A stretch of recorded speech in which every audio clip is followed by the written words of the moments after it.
बहुजन के विधाता, हम सबके मुक्तिदाता, वंचितों के ढाल, ज्ञान का मिसाल, नारी उद्धारक, समाज सुधारक, इतिहास के पाती, किताबों के साथी, निडर निर्भीक धैर्यवान, उच्च कोटि के विद्वान, symbol of knowledge, leader of गोलमेज, अर्थशास्त्र के जानकार, महान शिल्पकार, मनुस्मृति के नाशक, बुद्ध के उपासक, जातीयता के बैरी, इंसानियत के प्रहरी, वर्तमान और भविष्य की आवाज़, विश्व के सरताज, कानून के ज्ञाता, संविधान निर्माता, बाबा साहब अम्बेडकर को मैं वंदना सिद्धार्थ नमन करती हूँ। जैसे लोग हैं, जैसे कि आप हैं, आप कोई स्ट्रीम मीडिया नहीं है, आपके ऊपर बहुत बड़ा स्टूडियो नहीं होगा, मुझे ऐसा लगता है, जैसे कि आज तक और कल तक के पास होता है, लेकिन आप लोग स्ट्रगल करते हैं, संघर्ष करते हैं, इतनी दूर आते हैं, धूप में खड़े रहते हैं, बसों से यात्राएं करते हैं, तो आप जैसे लोग बनाएंगे।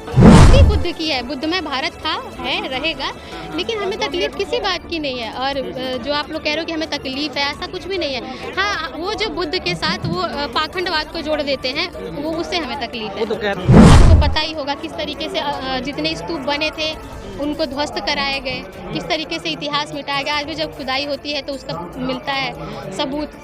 तो ये सारी चीज़ें हैं, और वही बात है कि जो सच्चाई अगर कुछ दिन के लिए छुपाई जा सकती है, दबाई जा सकती है, लेकिन ख़त्म नहीं की जा सकती, और ये जो पीछे चल रहा है ये इस बात का गवाह है। मेरे साथ वंदना सिद्धार्थ जी हैं, जो ब्राह्मणवाद पर किस प्रकार से प्रहार किया जाता है, किस प्रकार से बुद्ध और बाबा साहब के विचारों को फैलाया जाता है, इनसे हम जानते हैं कि आखिर जो है वो ये किस तरह से करती है। सबसे पहले तो स्वागत है जी, आपका भी बहुत बहुत धन्यवाद कि आप मुझसे जुड़े, और आपके दर्शकों का भी मेरा बहुत धन्यवाद। मैं आपसे रिक्वेस्ट करता हूँ कि जिस प्रकार से आप संबोधन करती है बाबा साहब का, वो बात जो है वो इस प्रकार से संबोधन करता है। अच्छा, वो संबोधन वहाँ पे करना है। अच्छा, ठीक है।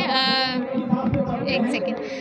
बहुजन के विधाता, हम सबके मुक्तिदाता, वंचितों के ढाल, ज्ञान का मिसाल, नारी उद्धारक, समाज सुधारक, इतिहास के पाती, किताबों के साथी, निडर निर्भीक धैर्यवान, उच्च कोटि के विद्वान, symbol of knowledge, leader of गोलमेज, अर्थशास्त्र के जानकार, महान शिल्पकार, मनुस्मृति के नाशक, बुद्ध के उपासक, जातीयता के बैरी, इंसानियत के प्रहरी, वर्तमान और भविष्य की आवाज़, विश्व के सरताज, कानून के ज्ञाता, संविधान निर्माता, बाबा साहब अम्बेडकर को मैं वंदना सिद्धार्थ नमन करती हूँ। बुद्धमय भारत आप लोग बनाने की बात कर रही हैं, किस प्रकार से बनेगा? ऐसे ही बनेगा। आप जैसे लोग हैं, जैसे कि आप हैं, आप कोई स्ट्रीम मीडिया नहीं है, आपके ऊपर बहुत बड़ा स्टूडियो नहीं होगा, मुझे ऐसा लगता है, जैसे कि आज तक और कल तक के पास होता है, लेकिन आप लोग स्ट्रगल करते हैं, संघर्ष करते हैं, इतनी दूर आते हैं, धूप में खड़े रहते हैं, बसों से यात्राएं करते हैं, तो आप जैसे लोग बनाएंगे बौद्धमय भारत, और हम जैसे लोग बनाएंगे। एक सवाल बहुत इम्पोर्टेंट है, जैसा कहा जाता है कि बुद्ध सबके हैं, बुद्ध सबके हैं, तो बुद्ध को अगर ब्राह्मण मानते हैं तो आप लोगों को क्यों तकलीफ होना चाहिए? तकलीफ नहीं होनी, तकलीफ हमें कोई नहीं है। बुद्ध बिल्कुल सबके हैं, और ये धरती बुद्ध की है, बुद्ध में भारत था, है, रहेगा, लेकिन हमें तकलीफ किसी बात की नहीं है। और जो आप लोग कह रहे हो कि हमें तकलीफ है, ऐसा कुछ भी नहीं है। हाँ, वो जो बुद्ध के साथ वो पाखंडवाद को जोड़ देते हैं, वो उससे हमें तकलीफ है। वो तो कहते हैं कि विष्णु के 10वां अवतार थे। हाँ, तो इस बात से हमें तकलीफ है। बुद्ध ने खुद कहा है कि वो कभी पुनर्जन्म में विश्वास नहीं और अवतार नहीं लेते। वो कहते हैं हमारी पूजा मत करो, ईश्वर में वो खुद विश्वास नहीं करते, तो अवतार में कैसे ये लोग उनके साथ जोड़ देते हैं। तो ये एक छोटा सा किस्सा हुआ था कि जब भगवान बुद्ध अपने उसमें थे, मेडिटेशन कर रहे थे, ध्यान में थे, तो बारिश के दौरान एक नाग आते हैं और उनके सर पे छाया करते हैं, तो वो एक दृश्य था, तो उसको इन लोगों ने विष्णु के साथ जोड़ दिया कि हाँ, फन वगैरह। तो इस तरीके की मंदिरों में भी उन लोगों ने बहुत सारी पुरानी मूर्तियों को वो करके बनाया, तो ऐसे जोड़ा उन्होंने। तो इस बात से हमें तकलीफ है, हमें ढोंग, पाखंड, अंधविश्वास से तकलीफ है, हमें समता, समानता, बंधुत्व, भाईचारा से कोई तकलीफ नहीं है। हम यही चाहते हैं। जी, मेरा सवाल ये है कि एक तरफ पूरा भारत जो है वो दशहरा मना रहा है, और आप लोग कहते हैं कि नहीं, ये दशहरा नहीं, अशोक विजयदशमी, आखिर ऐसा क्यों? देखिए, मेरे लिए अगर राम काल्पनिक हैं तो रावण भी काल्पनिक होंगे, ठीक है, बिल्कुल। और रही बात अशोक विजयदशमी हम मना रहे हैं, तो ये इतिहास तो पुराना रहा है, आप सब जानते हैं कि किस तरीके से अशोक ने पूरे भारत में बौद्ध धर्म का प्रचार, भारत ही नहीं पूरे देशों में अपने बच्चों को समर्पित कर दिया।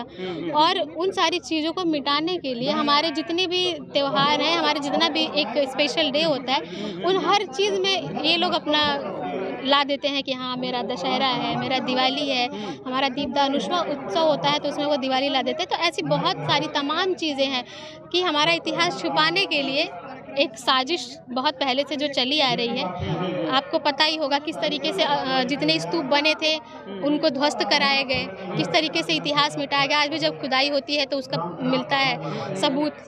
तो ये सारी चीज़ें हैं और वही बात है कि जो सच्चाई अगर कुछ दिन के लिए छुपाई जा सकती है, दबाई जा सकती है, लेकिन ख़त्म नहीं की जा सकती। और ये जो पीछे चल रहा है ये इस बात का गवाह है। आप एक महिला हैं और दुर्गा को ऐसा कहा जाता है कि वो भी महिला थी। एक महिला होकर के एक महिला का विरोध करना, ये कहाँ तक जायज़ है? देखिए, हम विरोध महिला या किसी पुरुष का नहीं करते हैं, हम विचारधारा की विरोध करते हैं। जो विचारधारा, जो धर्म समानता नहीं मानता, भाईचारा नहीं मानता, तो उसको हम नहीं मान सकते। हम समानता और बंधुता, भाईचारा पे विश्वास रखते हैं। बुद्ध ने तो यही कहा, बाबा साहब ने यही कहा कि समानता हो, मानव मानव एक समान, अपना दीपक स्वयं बनो। तो हम इन सब चीज़ों में विश्वास करते हैं। हम किसी पर्टिकुलर इंसान की या देवी देवता की नहीं हम बुराई करेंगे। हम एक जो विचारधारा बनाई गई है ना ब्राह्मणवाद की, हम उसका विरोध करते हैं। हम ब्राह्मणों का भी विरोध नहीं करते, हम ब्राह्मणवाद की विरोध करते हैं। बस ये अंतर है। आप ये कहना चाहते हैं कि ब्राह्मण का विरोध नहीं करते हैं बल्कि ब्राह्मणवाद का, यानी जो विरोध, जो ब्राह्मणवाद फैलाता है, आखिर वो कौन फैलाता है? ब्राह्मण न फैलाता है। फैलाता है तो अगर कोई पर्टिकुलर इंसान है हम उसका विरोध नहीं करते। उसका जो विचार है ना, जिन विचारों को लेकर वो पब्लिक में हमारे पास आता है, वो उसका विचार है कि 4 वर्ण हैं, क्षत्रिय, शूद्र, ब्राह्मण, तो ये है।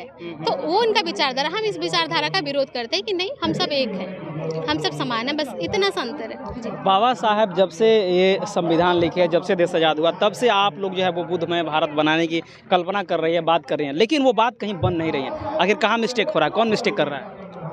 मिस्टेक देखिए, अब मैं तो ये नहीं कह सकती कि मिस्टेक हो रहा है। कहीं ना कहीं अगर कुछ चीज़ें हम प्रयास करते हैं तो कहीं ना कहीं अगर कोई चीज़ खराब होती है तो कुछ 76 साल हो गए मैडम।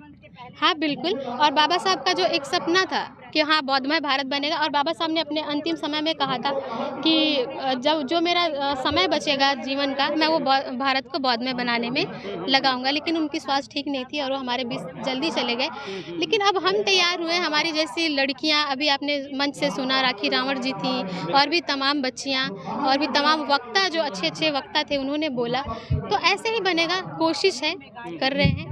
और बहुत सारे लोग ये जो यहाँ पे आए थे, इतनी महिलाओं की संख्या देख के आज मैं बहुत खुश हूँ कि महिलाएं इतनी संख्या में थी।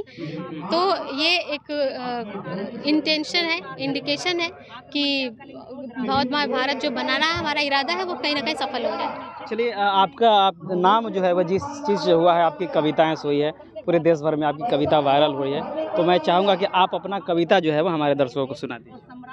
जी, अभी मैंने मन से भी कविता पढ़ी थी। जी बताइए। लेकिन एक जो आजकल कुछ लोग सरकार की गोद में बैठ के कहते हैं कि हम संविधान को बदल देंगे, तो उनके लिए मेरा कहना है कि तेरा मनुवाद चल न पाएगा, और चलना तो दूर टहल न पाएगा, और जितनी कोशिश है तू, जितनी औकात है कोशिश कर ले, तू संविधान बदल न पाएगा। कविता हो जाए मैडम, ये तो शेर व शायरी है।